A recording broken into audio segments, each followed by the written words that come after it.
Hey everyone, in this lesson, we'll explore how to handle different kinds of errors in JavaScript. We'll build a function that performs division, catches different issues like invalid types, and divide by zero separately. By the end, we'll know how to identify and respond to specific errors using instanceof. Let's break it down step by step.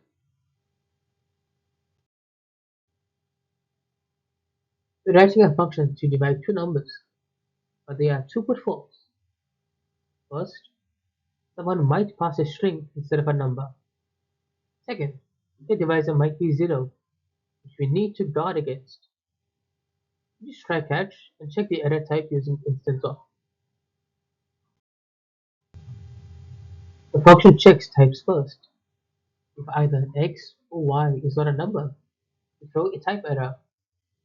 Then we check if y is zero and throw a general error. Inside catch, we branch based on the type of error and log different messages accordingly. This helps provide clearer feedback to the user or developer.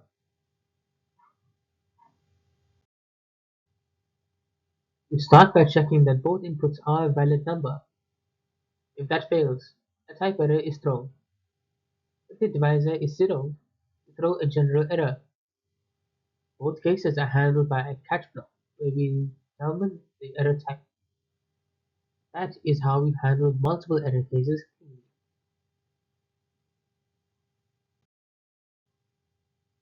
Here are three test cases to show what happens. Passing a string causes a type error. A valid input like 20 and 4 divide successfully. Trying to divide by 0 results in a general error.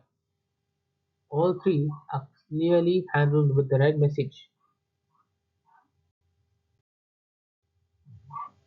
This pattern is common in real-world code, whether you're validating form inputs, crunching numbers in a budget app, or parsing API data. You often encounter different error types. Handling them separately gives better feedback and keeps your app running smoothly. To summarize, we built a robust division function with error checking. We use try-catch to handle errors and identify types using instanceof. This helps us deliver precise error messages to users. Keep using this approach to write safer, smarter code. Thank you for watching. If you enjoyed this video, please make sure to like, share, and subscribe for more JavaScript tutorials. I'll see you in the next one.